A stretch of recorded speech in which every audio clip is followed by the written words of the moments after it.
Criminal background ಇದೆಯಾ ಅನ್ನೋ ಪರಿಶೀಲನೆ ಕೂಡ ಮಾಡ್ತಾ ಇದ್ದಾರೆ.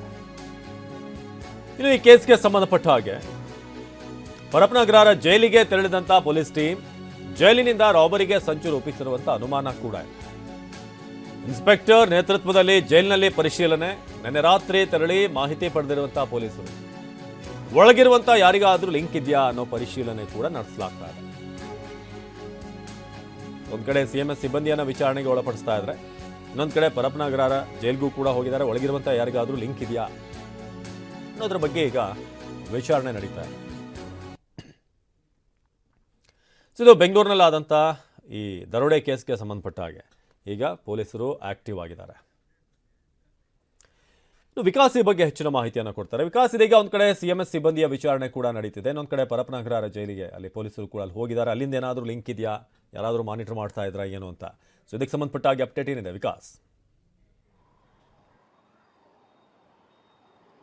ಎಸ್ ಅವಿನಾಶ್, ರಾಬರಿ ಕೇಸ್ಗೆ ಸಂಬಂಧಪಟ್ಟಂತೆ ಈಗಾಗಲೇ ಸಿದ್ದಾಪುರ ಪೊಲೀಸ್ ಠಾಣೆಯಲ್ಲಿ ಸಿಎಂಎಸ್ ಸಿಬ್ಬಂದಿ 4 ವಿಚಾರಣೆಯನ್ನು ನಡೆಸ್ತಾ ಇರುವಂಥದ್ದು. ಅವರ ಜೊತೆಗೆ ಬೆಂಗಳೂರಿನ ಎಲ್ಲಾ ಡಿವಿಷನ್ ಪೊಲೀಸರು ಕೂಡ ಈ ಒಂದು ರಾಬರಿ ಪ್ರಕರಣದಲ್ಲಿ ತನಿಖೆಯನ್ನು ನಡೆಸ್ತಾ ಇದ್ದಾರೆ. ಸದ್ಯ ಬನಶಂಕರಿ ಇನ್ಸ್ಪೆಕ್ಟರ್ ಕೊಟ್ರೇಶ್ ಅವರು ನಿನ್ನೆ ಏನು ಪರಪ್ಪನಗರ ಜೈಲಿಗೆ ತೆರಳಿ ಅಲ್ಲೊಂದಷ್ಟು ಪರಿಶೀಲನೆ ನಡೆಸಿಕೊಂಡು ಬಂದಿರುವಂಥದ್ದು ಮತ್ತು ಒಂದು ಸಸ್ಪೆಕ್ಟ್ ಫೋಟೋವನ್ನು ಏನು ಪೊಲೀಸರು ರಿವೀಲ್ ಮಾಡಿದ್ರು.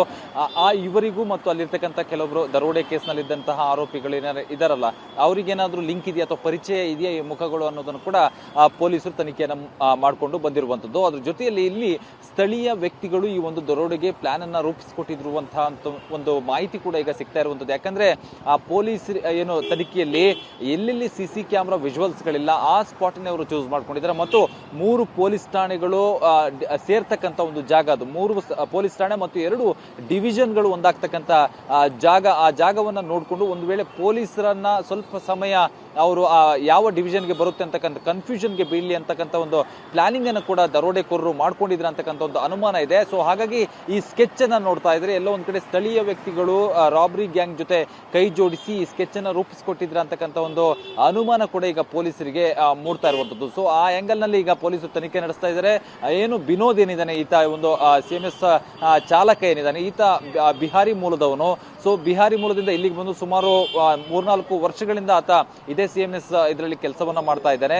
ಎಲ್ಲ ಒಂದ್ ಕಡೆ ತನ್ನ ಬಿಹಾರಿ ಹುಡುಗರಿಗೋ ಅಥವಾ ತನ್ನ ಆತ್ಮೀಯರಿಗೆ ಎಲ್ಲ ಒಂದ್ ಕಡೆ ಲಿಂಕ್ ಏನಾದ್ರು ಕೊಟ್ಟಿದ್ದಾನ, ಇವನು ಯಾರ ಜೊತೆಗಾರು ಕಾಂಟ್ಯಾಕ್ಟ್ ಮಾಡಿದ್ದಾನೆ ಈ ವಿಚಾರಕ್ಕೆ ಸಂಬಂಧಪಟ್ಟಂತೆ ಅಂತ ಒಂದು ತನಿಖೆಯನ್ನ ಪೊಲೀಸರು ನಡೆಸ್ತಾ ಇದ್ದಾರೆ. ಯಾಕಂದ್ರೆ ಈ ವೆಹಿಕಲ್ ನಲ್ಲಿ ಸಿಎಂಎಸ್ ವೆಹಿಕಲ್ ನಲ್ಲಿ ಇದ್ದಿದ್ದು ಬರೋಬ್ಬರಿ 7 ಕೋಟಿ ರೂಪಾಯಿ.